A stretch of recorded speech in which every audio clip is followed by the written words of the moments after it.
कि हम आप उस शिव को जो सब जगह पूजा जाता है वो गुरु भी है, इस बात की समझ लोगों में पैदा करें। सूचना तो लोगों को है कि शिव करो, सूचना देने भर से तो काम नहीं चलेगा, वो तो पहले से है। हम लोग चाहते हैं कि हम लोग दूसरों को समझाएं और ऐसा समझाएं कि वो शिव को अपना गुरु माने। सच मानिए तो इस पूरे कार्यक्रम का, 3 दिनों के कार्यक्रम का यही प्रयोजन था, यही प्रयोजन है और भविष्य में भी ऐसे कार्यक्रमों का प्रयोजन यही रहेगा। जहाँ तक व्यवस्था की बात है, इतने लोग बोल चुके, इतना उत्तर भी हुआ, आप भी व्यवस्था को समझते हैं, जो जिनको आपने अपना पदाधिकारी चुना है, बनाया है, वो भी इस बात को समझते हैं। इसको जल्दी से जल्दी लागू करने की जरूरत है, इसको कागज के पन्ने से व्यवहार में लाने की जरूरत है, इसको अमल करने की जरूरत है। कतिपय शिकायत भी आई, शिकायत थी नहीं, वो शिकायत भी आई, उसको ऐसा मानना कि खुले मंच से शिकायत हुई है। ये खुला मंच नहीं है, ये कार्यशाला का मंच है और पूरे क्षेत्रों से चुने हुए लोग आए हैं जो शिव कार्य में रुचि रखते हैं, शिव कार्य में सजग हैं, तत्पर हैं। इसलिए ऐसा नहीं माना जाना चाहिए कि मंच से ऐसा कह दिया गया, वैसा कह दिया गया। ये तो घर की बात है, घर में तो सब तरह की बात होती है, इसका खराब या बुरा नहीं माना जाना चाहिए। और गलतियां तो होती हैं, वो हमसे हो या आपसे हो, गलतियां तो होती हैं। गलतियां बहुत महत्वपूर्ण नहीं है, गलतियों को हटा लेना ज्यादा महत्वपूर्ण है। गलती तो आदमी है तो करेगा।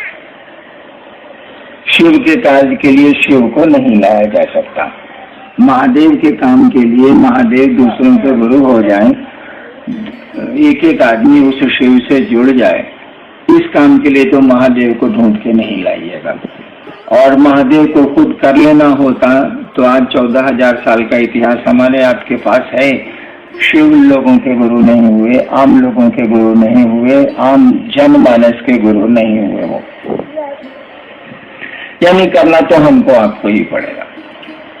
और शिष्य हैं हम, आप तो करेगा दूसरा कौन। गुरु का हाथ पांव ही होता है, शिष्य का भी सब कुछ होता है गुरु, और गुरु के लिए भी सब कुछ होता है उसका शिष्य। दोनों के मिलने से ये गुरु शिष्य की परंपरा चलती है। गुरु की कुर्सी का कोई अर्थ नहीं है अगर उसका कोई शिष्य न हो, और शिष्य के लिए भी अगर गुरु न हो तो वो शिष्य हो ही नहीं सकता।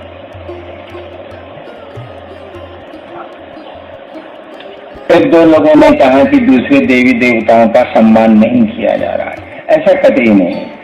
आपने उसको समझा दूसरी तरह से।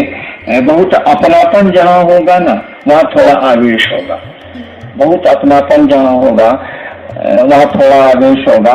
धीरे धीरे ये आवेश कम हो जाता है, लेकिन अपनापन बहुत बढ़ जाता है जब अपनापन होगा। अब मजनू को आप समझाए चले जा रहे हैं कि देखो लैला को छोड़ के बहुत सारी सुंदरियां हैं, बहुत अच्छी अच्छी लड़कियां हैं, तुम उनसे मोहब्बत कर लो। मजनू नहीं समझे, वहां उसका अपनापन है कि कोई आदमी महादेव को अपना समझता है, अपने गुरु को अपना समझता है, शिव को अपना समझता है, वहां उसका अपनापन खड़ा है।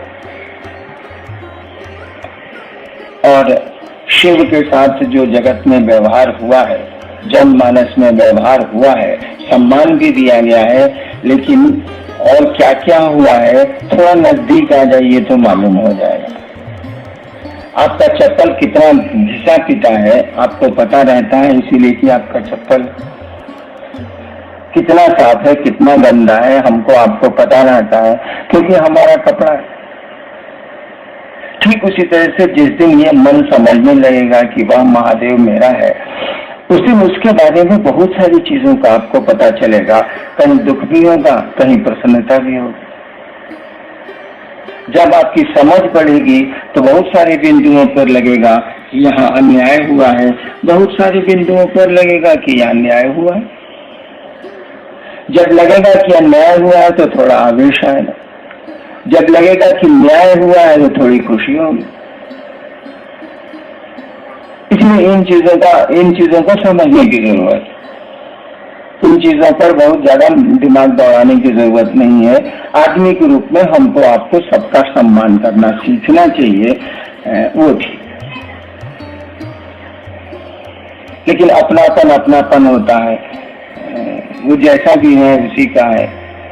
मैंने एक बार कहा था ना कि मेरा महादेव जैसा भी है मेरा, वो मांस का लुथड़ा हो, वह ईश्वर हो, वह काला हो, वह गोरा हो, या कुछ भी हो, मेरी बात है, मेरा महादेव। इसमें भाई साहब आप क्यों खराब आपको लग रहा है? मेरा महादेव। इन चीजों का बहुत मानी नहीं है। और जितनी भी आपको लगता है कि गड़बड़ियां हैं, जितना भी आपको लगता है कि असुविधाएं हैं, या लोगों के आचरण आपके मन के अनुकूल नहीं है, ये सारी बातें आपके गुरु को समझ में आती हैं। ऐसा कुछ भी नहीं है जो शिव नहीं जानते हैं, ऐसा कुछ भी नहीं होगा जो शिव की जानकारी में हो सकता है, ऐसा कुछ भी नहीं। हमको आपको लगता है ऐसा, वह महादेव को भी लगता है, आपके गुरु को भी लगता है। तब भी उन्होंने कुछ कहा नहीं, चुप रह गए वो। हम आप क्या करेंगे, क्या करते हैं, क्या करना चाहिए, सब मालूम है उस शिव को। तब भी वो कुछ बोले नहीं, कुछ उन्होंने कहा नहीं, केवल इतना ही कहा, जाओ दूसरों को समझाओ, दूसरों को समझा के शिव शिष्य बनाओ। समझाओ तो उन्होंने नहीं कहा, उन्होंने कहा कि जाओ दूसरों को शिव शिष्य बनाओ और दूसरों को यही काम करने को कहो।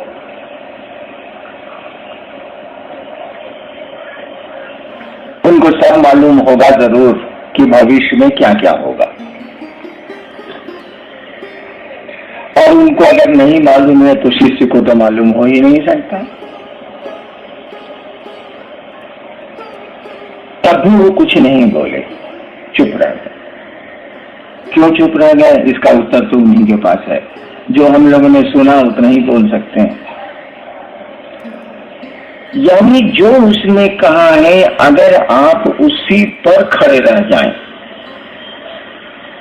मैंने कहा था 1-2 दिन पहले कि आप गड्ढों को देखेंगे तो आपकी यात्रा गड्ढों की ओर होगी, आप खराबियों को देखेंगे तो आपकी यात्रा खराबियों की ओर होगी, आप अच्छाइयों को देखेंगे तो आपकी यात्रा अच्छाई की ओर होगी। तो जो गुरु ने कहा उस पर नजर रखिएगा, उस पर चलने की मंशा रखिएगा, उस पर चलने की कोशिश करिएगा, तो आप देखेंगे धीरे धीरे धीरे धीरे सारी चीजें ठीक हो रही हैं, ठीक हो जाएंगी। याद करिए, आज से 20 साल पहले, 15 साल पहले बिहार में जब शिव शिष्यता शुरू हुई थी तो कितनी तरह की बातें आई थी। किसी ने 13 सूत्र बनाए, किसी ने 21 सूत्र बनाए, किसी ने 2 सूत्र बनाए, किसी ने कुछ किया, किसी ने कुछ किया, किसी ने कुछ किया।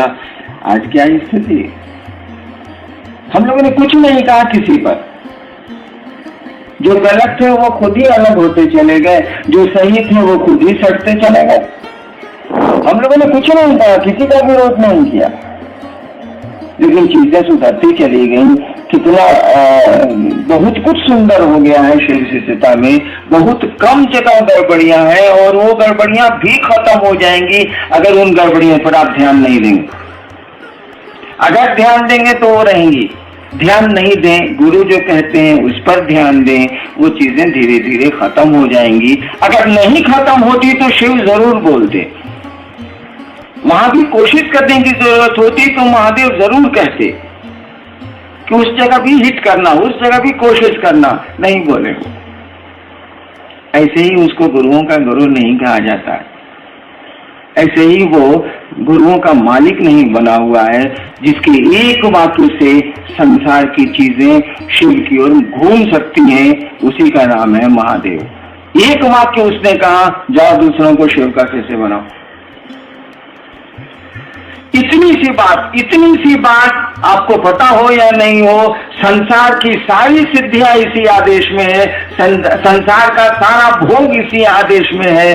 शिव ने ही कहा है, इसकी परिधि के बाहर कुछ भी नहीं, कुछ भी नहीं।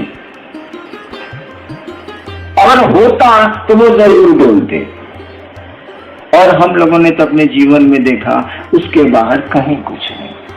संसार की कोई सिद्धि उसके बाहर नहीं है, कोई समृद्धि उसके बाहर नहीं है, कोई सुख उसके बाहर नहीं है, कुछ भी उसके बाहर नहीं है। आध्यात्म जैसी दुनिया उसमें सिमट गई है, बिल्कुल एक मुट्ठी में आ गई है, मात्र उसकी एक पंक्ति में गुरु इसको कहते हैं।